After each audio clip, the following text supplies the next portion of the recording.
Good morning, Rons. We have a lot to be thankful for today for many reasons. But in this spectrum, we are ecstatic the Saints are 4-1.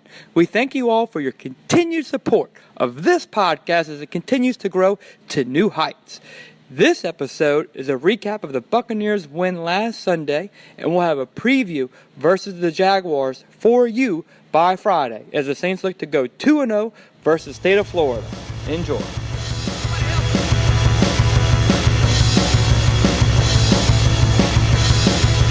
Look at it. Uptown people like, yeah, yeah, yeah. People up in Gretna like, yeah, yeah, yeah. Mid-city folks like, yeah, yeah, yeah. People downtown, man, yeah, yeah, yeah. Hey guys, Justin Apley here. If you like this podcast, please listen to our newest podcast, Pro Pels Talk, where we will preview the upcoming New Orleans Pelicans season and also talking about Louisiana high school basketball. It airs this Tuesday, so come join me, Double Dribble George, and Teve. Who dat and let's dance. Where you at, Hoodats? It's another episode of Pro Saints Talk after another thrilling victory by the Hoodats, led by our own Teddy Bridgewater, y'all. We are not only winning on the football field, but as Teddy says, we are also winning in life. It doesn't get much better than this. 4-1, securely atop the division, and George, how could we not be living lavish? How we doing, buddy? We're living lavish, and I want to pose a question to both of y'all. Very honestly, if a genie had come down after the Rams game and said, Jansen, Ron, I'll give you all the money in the world if you can get this right, are the Saints going to go 3-0 or 0-3?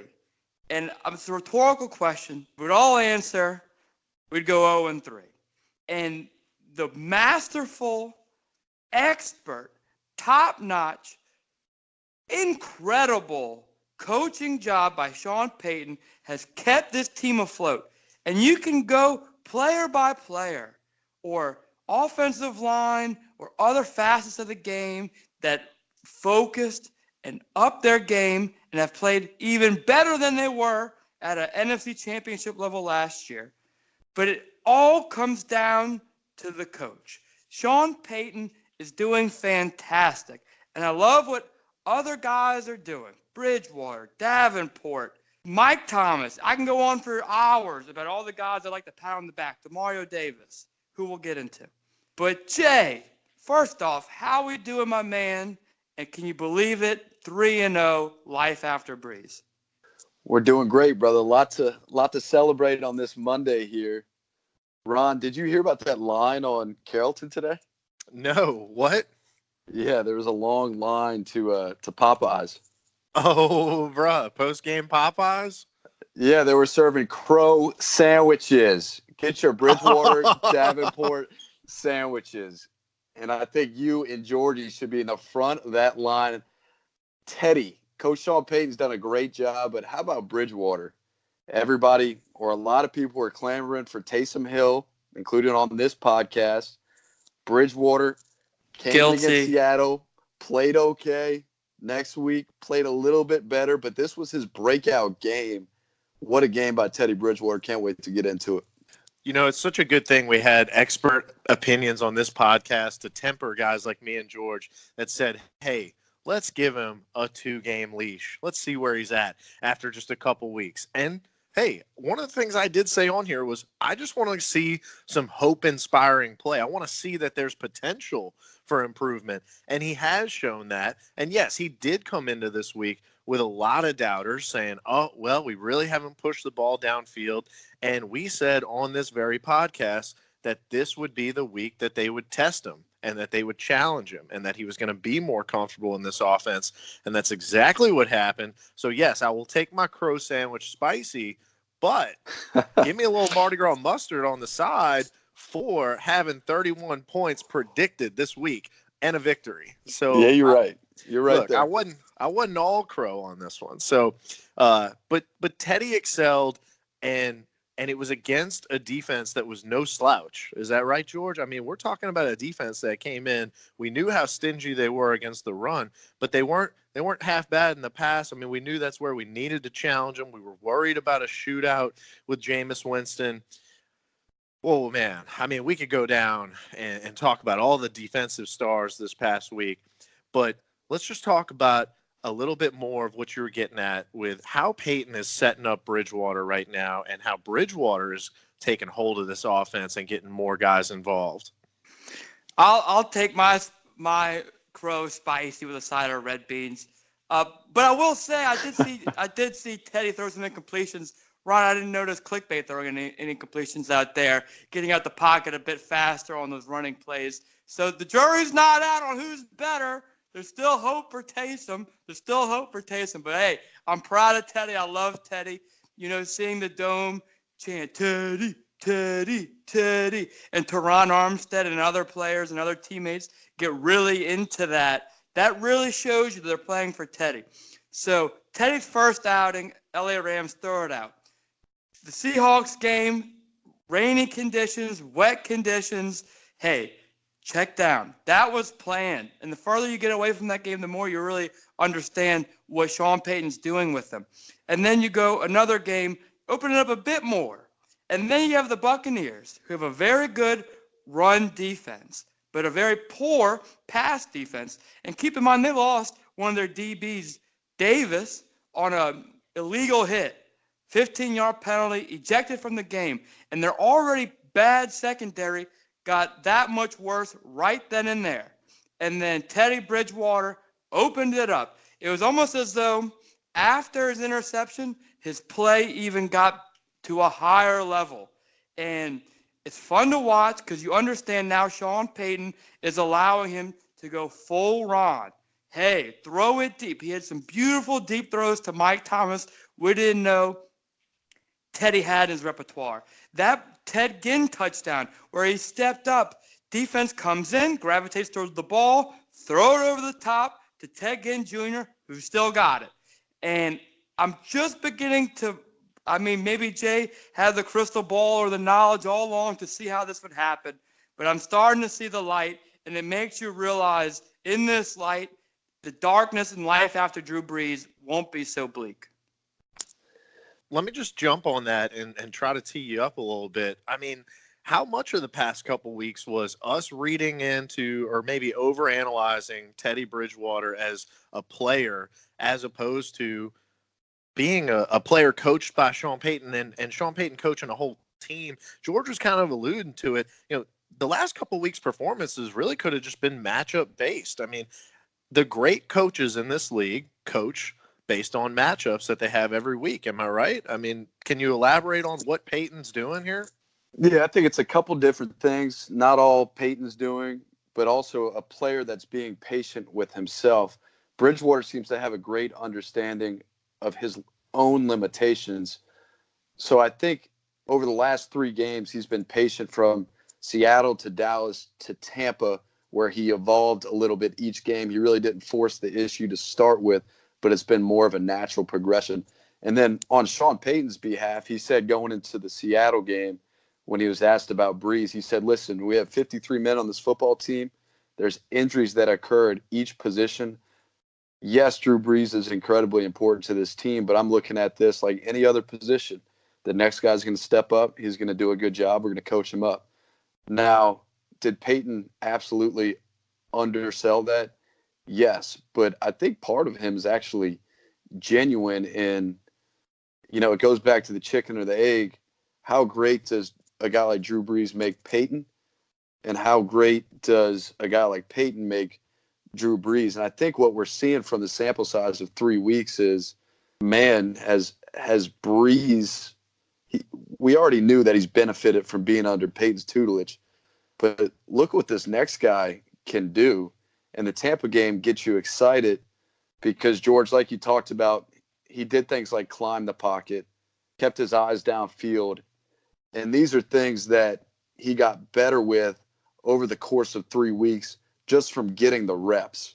And it was clear against Seattle, clear a little bit against Dallas that this guy quite wasn't ready for game time because, to his credit, he really hasn't played significant starting snaps in years, when he was with the Vikings last. So sometimes at any position, I think it just takes time to get reacquainted. And I think you saw that on Sunday with Bridgewater throwing the ball downfield, throwing it in some tight windows. And I didn't have a crystal ball, George, but going to that Tulane practice and seeing Bridgewater throw some nice deep balls and seeing how pretty he threw the ball, and then seeing that Minnesota game where he's highly efficient. I think he's around, we don't have StatRon tonight, but I think his completion percentage is around 75%. So for starters that have played at least 3 games, that's got to be in the top 5. So like I said, I think he knows who he is as a quarterback. He's not going to force the issue. And I think he's looked to progress each game and get a little bit better. And some very encouraging signs from this past week's game. Yeah, Jay, we talked about he looked a little too slow, right? I mean, the whole team was shell-shocked against Los Angeles. He looked a little slow in the first half against Seattle, but each week he's getting faster, and that game is starting to slow down for him, and you could definitely tell that was the case this past week. But another guy who has not slowed down as a result of this injury is Mike Thomas. I mean, this guy has just been automatic for all the doubters out there like Boogie that were saying, oh, what are we doing paying a guy $20 million who is a product of Brees? Well, it's the same exact argument, Jay, you just got done making, that, maybe Peyton is the X factor. He is the common denominator across all these guys. George, is Mike Thomas worth every penny and more, or what? I mean, this guy is unbelievable. The great thing about Mike Thomas is we have these situations, namely when he lines in the slot on 3rd down, when you know that we're going to him. And with his physicality and with his ability to create separation, he's not Ted Ginn fast, and he's not tall like Jared Cook, and he's not big like Jimmy Graham, but he just puts all of his tools together and is so great. And even when defenses know we're going to him, they just can't stop him. And we can look at a lot of names, Ron. Alvin Kamara, still looking as good as it gets. You want to talk about run CMC. You want to talk about Ezekiel Elliott. There's no brainer to me. And yes, I'm biased. Of course I'm biased. I watch every Saints game, go to the Saints games. I love them. But to me, I wouldn't take anyone over Alvin Kamara. So if you want to talk about paydays, a payday is coming to him too. Another payday is coming to Ramrod. Because coming into this game, Shaq Barrett, Defensive Player of the Month. 9 sacks. This guy's going to hit Teddy Bridgewater, hit Taysom Hill. Well, hey, Teron Armstead, Ramrod, I didn't hear Shaq Barrett's name called once. I don't have StatRon to correct me on that. But, Ron, yes, okay, Mike Thomas, worth the money, yes. But we have other guys that are walking into paydays themselves. 1 tackle, George. Oh, everybody's cashing in. I mean, this is just the product of Ireland and Peyton recruiting. I mean, we've talked about how well we've drafted over the last couple of years, but I just want to round it out with one more point on Mike Thomas. How many times have we sat here and said, gosh, who's the wide receiver 2? Who's even the wide receiver 3? This past week, we didn't even have a 3rd wide receiver out there. Traquan got re-injured. And, as some of our fans have pointed out, you trot Taysom Hill out there as that gimmicky number 3. Austin Carr in for a play here or two. But Teddy spread it around to 6 guys, and only 2 of them How about wide this receivers. nugget, Ron? Hit me. How about this? Teddy has only completed a football to 2 receivers in his 3 starts, and he's 3-0. Yeah, I mean, how much of that, though, is our personnel groupings and Peyton just tailoring the game plan? He knows he's got no other receiver other than Ginn and Michael Thomas has caught a football. That's crazy. Yeah, but we like to play a lot of 2 tight end packages. So it is crazy, but I think it's also Peyton knows what he's got on the depth chart, and it ain't much at wide receiver. So he's making it happen with these core guys. And luckily, Mike Thomas is a freaking hungry hippo out there and just can't get enough. I mean, the guy is a machine. Can I say one more thing about him? Yeah. It's like in high school when You got the smart kids. They're really smart. And then you got the kids that don't have the brains, but they got the work ethic.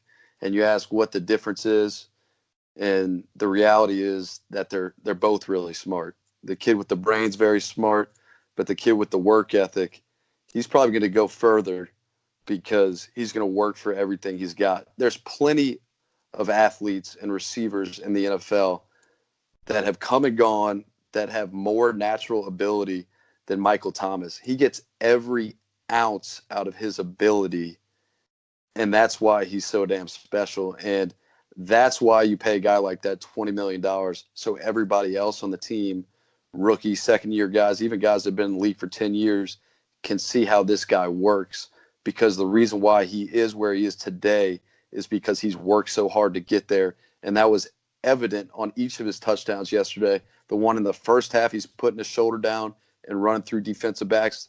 The second touchdown where the safety just bounces right off of him and he's flexing in the end zone. That's all because this guy has worked his ass off to get to this point. And at what point do we need to start shifting the conversation of he's the guy that makes Bridgewater better? He's the guy that makes Brees even better at this point in his career, and not the other way around. So, George, I want to shift it back to the trenches. You had alluded to some of the threats that this defensive line posed, and they were legitimate. Look, they still held Kamara pretty much in check. I mean, under 4 yards a carry, I must say, is practically shutting down Kamara by his standards. So it was still stingy run D, but man, I don't think I heard Ndamukong Suh's name hardly ever all game.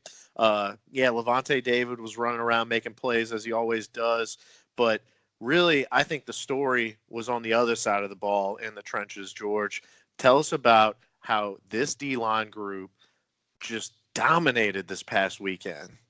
So Cam Jordan, as Bird announced last week, is just playing phenomenally.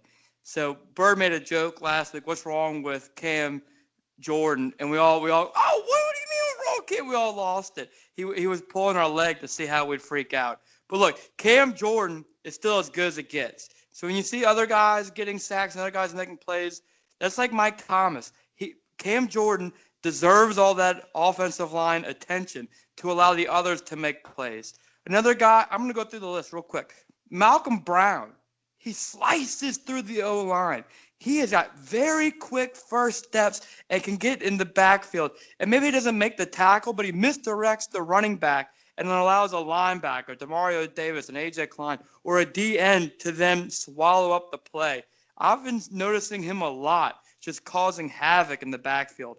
Onyemata, come on. What more can you want out of the guy? Love David Onyemata. Looking great. He has gotten better. He was such a raw talent out of Canada. And every year, some of these guys, they come in and you hear, oh, Zach Hilton, he's got all the attributes. He really might put it together. This is one of those project guys who's put it together and has gotten better every year, and it's fun to watch. Big fan of Onyemata. So whoever called 911 on him, I still wag my finger at you. Sheldon Rankins, fan favorite. We got to see that wiggle again. Boy, is he looking back to himself. And once we have everyone fully healthy and engaged, including Trey Hendrickson, we're going to be great. Because Trey Hendrickson was leading the team in sacks before Tyron Smith put his arm around his neck and knocked him out a couple weeks. But who do I leave last? My boy. Y'all doubted me. I told you Marcus Davenport was going to put it together this year. And look at him. At first, you saw him all over the field the first quarter of the season. Could he finish the play? No, but he was causing havoc, chasing down the quarterbacks. Just like a seventh grader on Friday at 4 o'clock. Just heard the bell ring and pew, went out there. That's how he was playing. And now he's starting to finish. And boy, so Malcolm Brown's sack, that was all Davenport. The quarterback evaded Davenport. Winston evaded Davenport, and then Malcolm Brown finished him off. Davenport was this close to having 3 sacks. And we can't talk about the D-line and talk about Davenport. For Jay, once again, I don't know if he's going to win the bet, Jay. It's going to get close here. But once again, Jay is going to serve Rob and me some Crow sandwiches. Yeah, you're right. I think the biggest thing for Davenport, Ron and George, you guys probably picked up on this too, but I remember as a rookie, I was watching WWL, I think it was the 5 o'clock news, and they had some footage close up of Davenport rushing the passer. I'm like, man, this is the dude we traded 2 first-round picks for. Like, looked awkward in his stance, late coming off the ball. I think yesterday, for the first time, you saw him like he wasn't thinking playing football. He looked like, I get this. The light's gone off for me. All I need to do is get to that quarterback and get his ass down, standing up. You know, he looked like a guy with the confidence of Von Miller, DeMarcus Ware on the edge, knowing what the hell he was doing. He was a half a step in front of the other defensive lineman. Great anticipation of the snap. I think what he's got to work on next for next week is a sack celebration, because this week he was just kind of so happy to finish the deal and close the deal that he just kind of, put his arms together and was really excited. I think next week he needs to get with Cam and practice some celebrations. Well, all right. Let's not count him too quick. All right. He's what? He's up to 3 on the year. Is he on 3 pace? Is he on pace 3 to crack 10? I mean, it is right on the borderline. He's on pace for 9.5. Yeah, so we're right on the cusp of that 10-sack bet, Jay. We got to go back to the tape. I don't even remember what the terms were. I don't know that we even settled on it. Right, because y'all had that little face. Jay we was were going to dabbling about head. shaving heads, right? Yeah, that's what I thought. Self-confident. So, hey, and for good reason. We put something up on the Twitter earlier today, and it's on one of Davenport's sacks where, Jay, you're so right. The hands and the feet and the hips are all working together, and he just looks like he's an athlete playing football out there. He gets his hips facing upfield, and he gets the guy running like he's going to speed rush him, but all the while he's still pushing him with the right arm. And then he sees he's got him moving his feet way too quick, and he just turns the hips, bull rushes straight into his chest, punches the dude down with one arm. Jay, you said it looked like a Khalil Mack move, and that's the kind of things that you can see why Ireland and Peyton were so excited. And I'm going to give Dennis Allen some credit, too. He's in the room for why they wanted to go after and get this guy. I mean, those are the kinds of abilities that you just rarely see on a football field. And so I think y'all are absolutely hitting the points where it just looks like everything's starting to come together. The hands, the feet, the hips. I used to be critical of the guy when I always saw him standing up, and it just never looked like he was balanced at the point of attack. And sometimes he was getting hit and not getting knocked off balance. He didn't have his feet under him. But this past Sunday, everything was in line. Everything was working. And I can't wait for the Baldy breakdown if that wasn't enough for y'all just now. So, all right, let's shift it to the secondary where it only got better. Oh, my gosh. I couldn't tell who was the better defense yesterday, the run D or the pass D. Jay, let's kick it back to you. And we got to start it off with Lattimore, but we got to talk about the rest of the Buckeyes in the backfield. And but let's first just highlight and appreciate what Marshawn Lattimore did this past Sunday against one of the NFL greats. Yeah, if you look up Mike Evans' numbers since coming into the league, I think it was in 2014, he's breached 1,000 yards each year. Looking up his numbers yesterday, I was a little bit surprised just to see how successful of a receiver, consistent of a receiver that Mike Evans is. And this has been a great battle over the last 2 years, a little rivalry brewing between Lattimore and Evans. And Evans, kind of like, symbolic of a true defensive player for Dennis Allen and the defense as a whole, has been a slow starter, which we saw against DeAndre Hopkins and the Texans, and then has gotten better as the season has gone along. And you've seen that these last 2 weeks against Amari Cooper, allowing him to not go over 50 yards, not allowing him to score a touchdown, and then putting the goose egg on Mike Evans.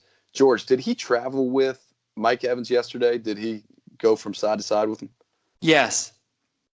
Okay. What were your 2 cents, George? So, one, Ron, everyone does this. We just brush over linebackers and Demario Davis.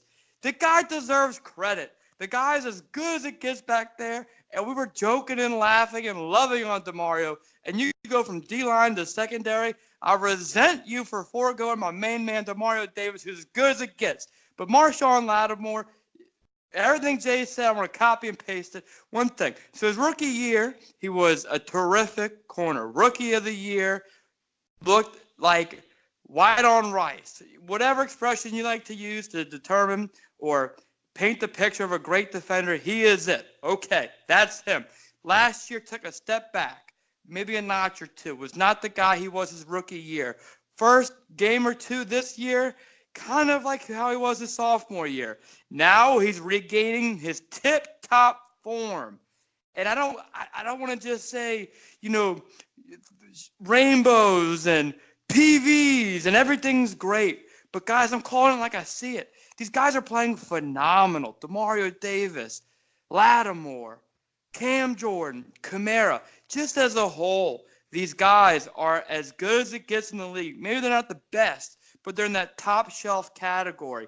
And we have talent from left to right, all over this depth chart. And it is fantastic to watch. And they all elevate each other. And the rest of the secondary look good. You're going to look at Apple's numbers and think, he didn't do so well. That second touchdown to Godwin, no one's worried about that. No big deal. Von Bell, Marcus Williams again looked great. Marcus Williams had a interception overturned because of a penalty, as did Eli Apple. And these guys are just looking phenomenal. And we just want them to keep it up. Because, right now, they're extra focused to win for Teddy. Win because Brees is out. We got to do it. We can't let these guys slow down. Okay, hey, Drew Brees is back. We can go on our heels a little bit. We don't need to go full speed. It's your brain. They're not intentionally doing that, but subconsciously they might have something in their brain that tells them Brees is back. We're kosher now. So these guys, they cannot lose form at any level when Brees comes back, and that'll make us a true Super Bowl team, Ron. Oh, I'm so with you. And that's why I'm normally good about ignoring this outside noise, but I just couldn't help but read and hear how all the talking heads on all the mainstream medias are so quick to crown the Packers after they beat the Cowboys, and it's, America's game of the week and whatnot. And it's just so frustrating to me as a Saints fan that's followed this team so closely, and the miraculous stuff that we've done so far, it is incredibly frustrating to me. Because you look at the Packers' schedule. Yes, they beat the Bears in week 1. That was a very tough game for them, 10-3.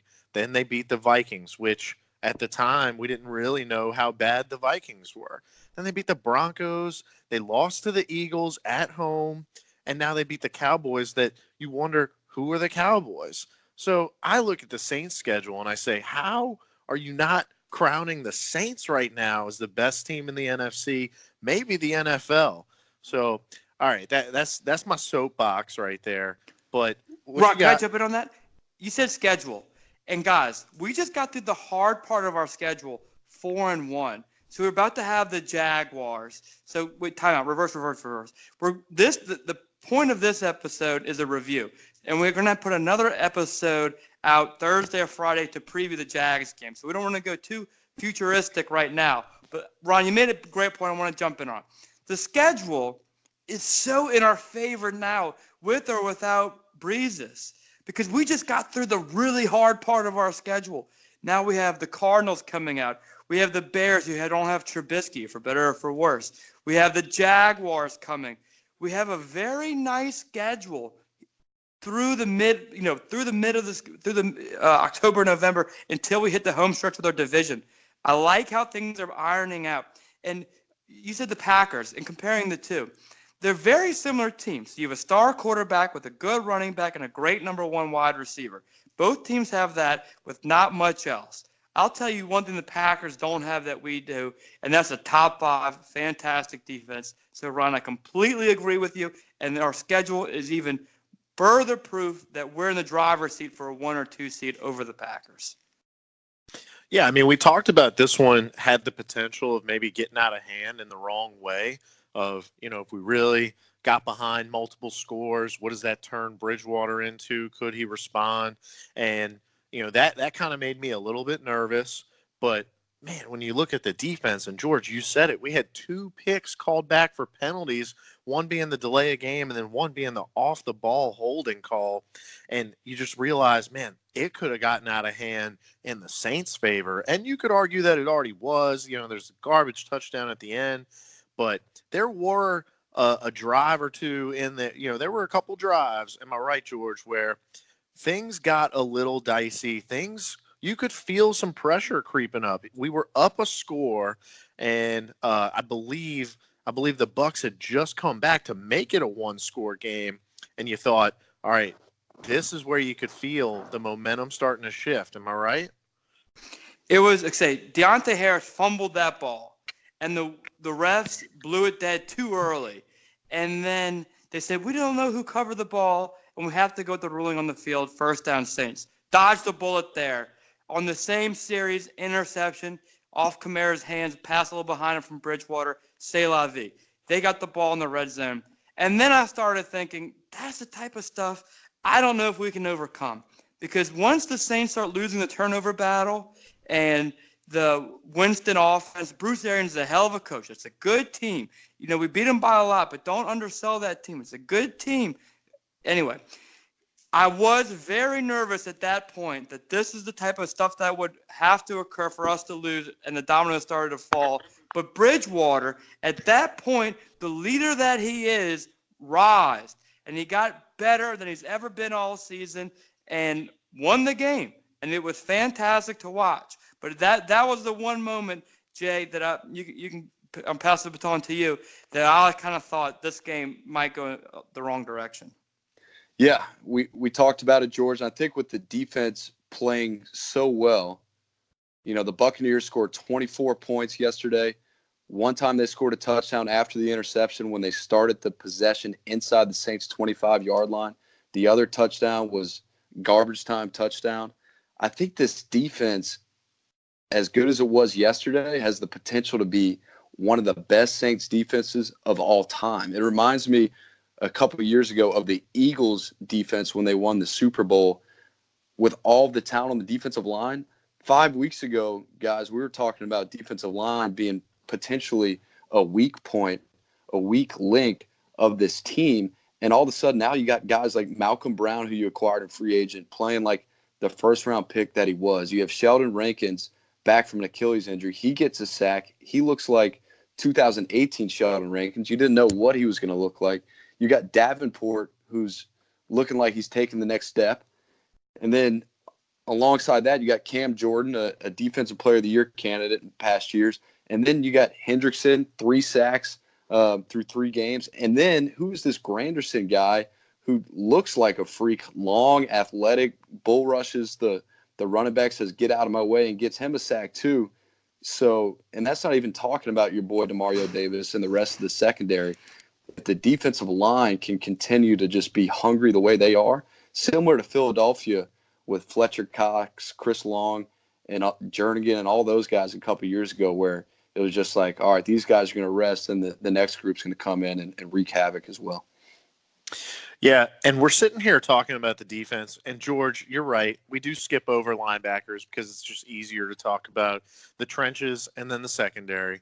But you highlighted it too, George, that we had some lapses in secondary. I mean, in the special teams. All right, we didn't have those special players making special plays on special teams this past week. We had some nightmarish plays, some losing confidence plays out of Deontay Harris, but that's how you know that this is such a good team. They're finding different ways to win every week. You look back at these last 3 victories, special teams got you the big boost, and the defense got you the big boost in Seattle. Then Dallas was just straight defense the entire way.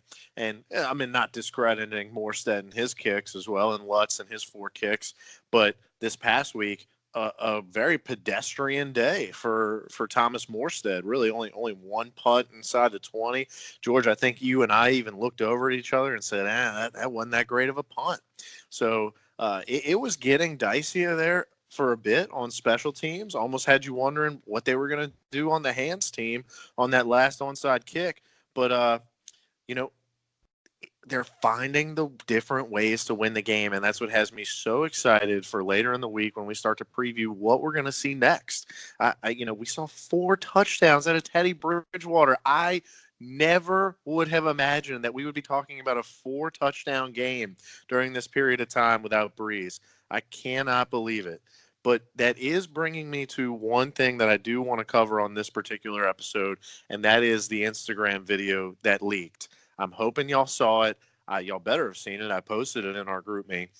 But Drew Brees, y'all, is gripping footballs and throwing footballs. Now, I'm hearing reports that they're not NFL footballs. He might be tossing around the TDJ like Jansen used to do back in 8th grade football. But he might be looks like a Nerf ball to me, bro. Hey, he might be up to TDS, dude. I don't even know. So, He posted up the video, and I just was flabbergasted. I was like, what? How could this be possible? You knew the guy was going to be man on a mission. We talked about the laser focus. This is just scaring me now at this point that he might be really pushing it too hard, too fast. I mean, look at the situation, Drew. We got you covered right now. We got you covered so much so that we're still a contender for the 1 seed. So I am a little nervous about that, and I'm anxious to hear Simo's opinion on this, just because, I mean, do y'all share any concern about him pushing it, coming back for that Arizona game? He's going to push it, but he's also a very smart guy, and he's going to listen to those that are advising him, and I don't think he's going to go extra on it as far as putting himself in any danger. So I'm not worried about that. Yeah, I mean, George, with the life after Brees looking so much brighter, I mean, is he feeling a little competitive edge to, hey, maybe reprove himself, say, hey, I'm still the man, or what? No, he's just a Michael Jordan, Tom Brady competitor that wants to get out there. There's a funny story going around that the doctor told him, hey, a good exercise to rehab your thumb is to put pennies one at a time into this little cup. And then Drew Brees spent hours just penny cup. And, most of their people aren't going to do that. They might do it for like 30 minutes, 40 minutes, and then go back to playing on their phone or, playing with their kids or what have you. But I can just see Brees. Wait, I heard that was another thing too, right? Was texting and playing on your phone. And I heard he was just texting teammates night and day. I think that's a UTO joke. But wow. You can just picture him bringing the pennies in the cup. But Ron, if he should is a different question. If the Saints should let him, because why risk it? Because that Zona game right there, everything's looking great. So you might not even need to do it. And we'll have to monitor Kyle Allen and the Panthers, because now after we beat the Buccaneers, that's your biggest threat as who could usurp us in the division. So there's a lot of moving parts here to make that decision on throwing him out there too far or too early. Florio said on NBC last night that the Zona game is his new timetable to return. So maybe we'll have Dr. Simo in here to answer all of your questions about Brees. But Ron, I think there's some other people out there that have their own questions for Pro Saints Talk. Oh, yeah, you're right. Ooh, where do we want to start? We got some juicy ones this week. Jay, I'll go with your boy right here. Y'all's preseason all fantasy team. This one's coming from our boy Yancey. Jared Cook seemed to be much more featured in the game on Sunday. Was that a matchup advantage, or are we expecting a new trend?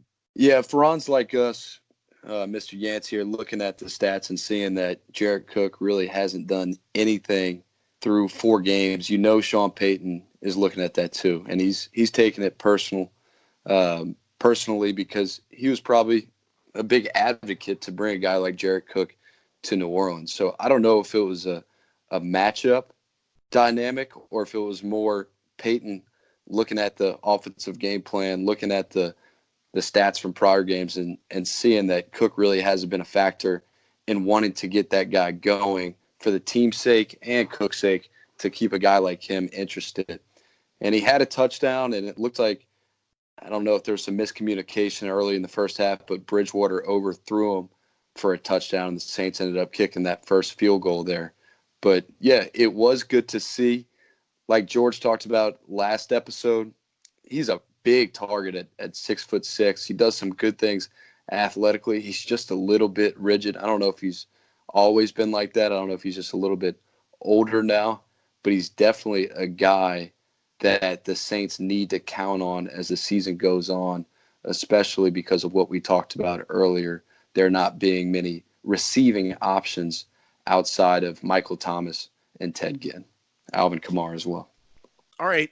Great answer. George, I'm going to kick this one to you, and it's actually coming from me indirectly, but it's something that I questioned in the game. I know you questioned it. We kind of debated what are the Saints doing right there at the end of the game where they got fourth and they're in field goal range, and you got the opportunity to make it a 17-point game, but instead they elect to go for it, and they don't get it, and you're just kind of wondering why would they do that? I think the time frame was somewhere around maybe right under 2 minutes. I think we had just hit the 2-minute warning, and maybe we're a play or so in under 2 minutes.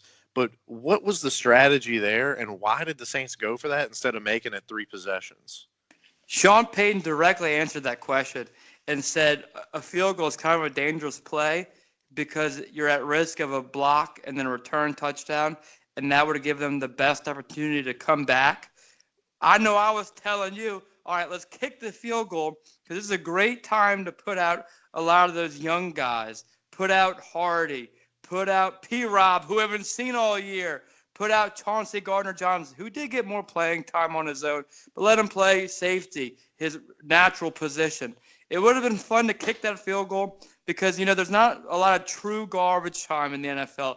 It's not like basketball when the Warriors are up 26 and they put Quinn Cook out there. So that would have been a great opportunity maybe to put some defensive faces like Granderson that could have deserved, or not deserved, but could have really utilized the time on the field. Well, I'm ready to see some Taysom Hill in short yardage situations.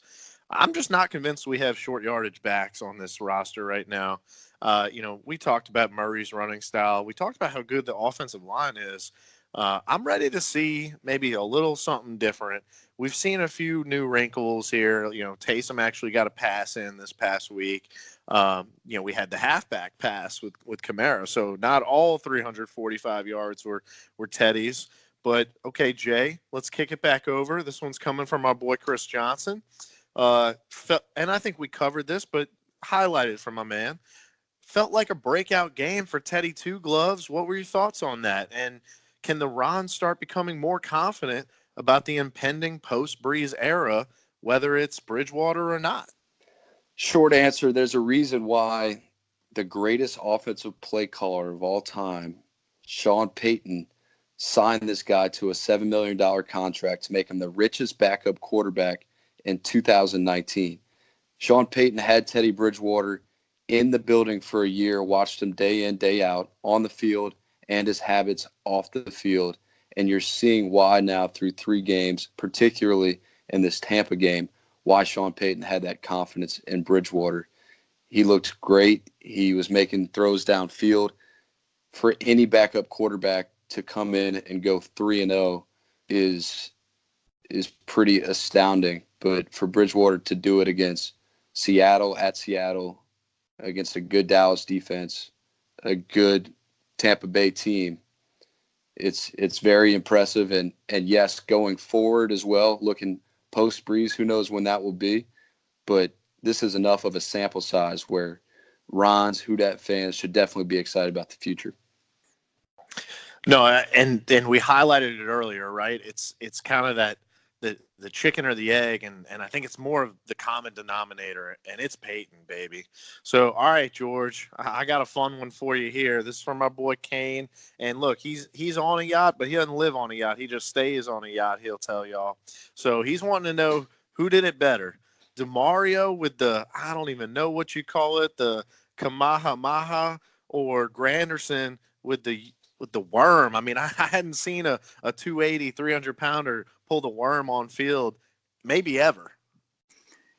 Demario Davis could point at me and give me a thumbs down, and I'll still prefer whatever he does to Carl Granderson. Carl Granderson, I don't know him all that well. He had a very tumultuous offseason where he got arrested. Demario Davis, I have all the love in the world. He's a trendsetter in my book. Whatever he thinks is cool to me. I don't get into Dragon Ball Z. I never watched an episode in my entire life. But if Demario's behind it, I'm behind it. Yeah, and he was even trying to pull the worm in the locker room too. And they had some photo out there. I think it's Craig Robertson who's in literally every locker room photo because he's the man. But yeah, he's kind of standing next to him, kind of looking like, bro, what are you doing?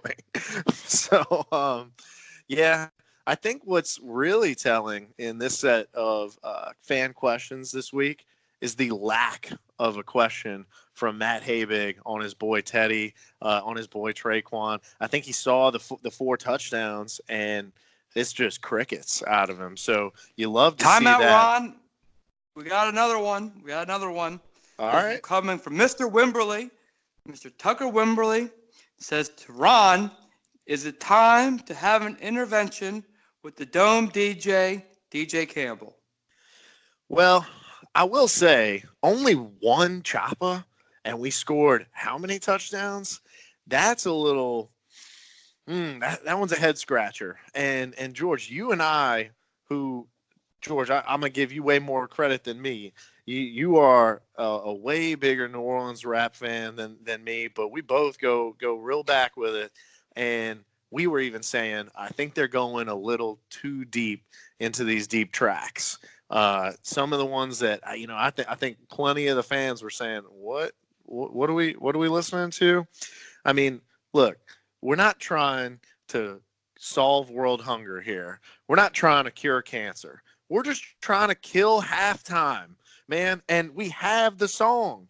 Everybody loves Choppa Style. Just play Choppa Style every freaking touchdown until we get back on this podcast and we say, I'm tired of it. I'm ready for the next song. I'm done. Let's move on. We got to close the chapter on this era of Saints football. But right now we are living in it, and yet we're not saturating the market. So I don't really understand it. Kyle's got to get his game right. Luckily, it's only week 5, and we got plenty of opportunities out in front of us. But we've already watched 3 home games dissipate, and one of those we didn't even get a touchdown in. So, I'm not ready to set the national alert level at orange, but we ain't green. We're at yellow right now for national panic warning level. Campbell, if you're listening, all 3 of us be willing to buy you a cup of coffee, a LaCroix, a Dixie, whatever you want. We can have a meeting. We can sit down. We can give you some great advice on what the Dome wants to hear. Now, Jay, before Ron brings us into the sights and sounds under the overpass of last George, Sunday's game. Oh, yes, sir. George, I'm sorry. I don't want to make it seem like it's all just death and funerals over here, because we were heard, right? I mean, we did play Get It Ready, which was great, but I just thought it was in the wrong order, right? Give me Choppa up front, then let's hit the deep tracks. All right, now I'm done. All right, world, if you were not there, Under the Overpass versus the Buccaneers, featuring our 2 Rons of the Week. Ron, why don't you tell the world about who was Ron of the Week, and then lead us into the sights and sounds under the overpass.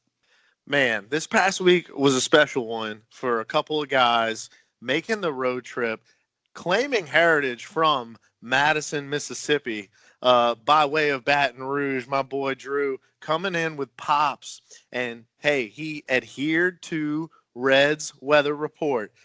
Ice chests were in play. We were not ready for that cold front yet. I think it's actually coming in 2 nights, y'all. So that's pretty exciting.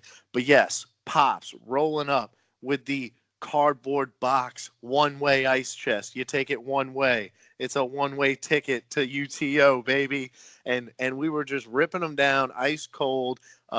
Look, Red did get one thing right. The wind was cooling us down. The overpass was providing the shade as always. But man, the MVPs, the Rons of the week, you got to give it to Drew and Pops. And you could tell they really understood our vibe because they brought a box of beer with some ice sprinkled on. So kudos to y'all. We love you. And like everyone listening, you're cordially invited to Galvez, and Poydras. Now, Jay, take us out. All right, Ron. Thanks again for joining us for another great episode of Pro Saints Talk. We love doing this. We love hearing what y'all think. We'll be back real soon to preview Gardner Minshew and the Jacksonville Jaguars. We out here, y'all. I just like chasing them big butt women. We gonna do that butt thing, kinda like that nookie thing. We gonna do that butt thing, then we gonna make that butt swing.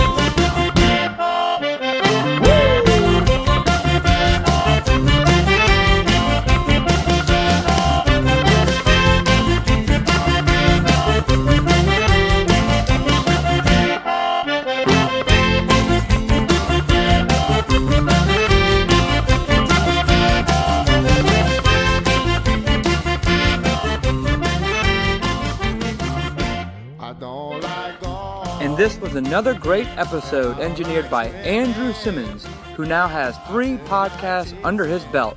And if you are interested in having your own voice heard and desire your own podcast, contact any of us to get you started.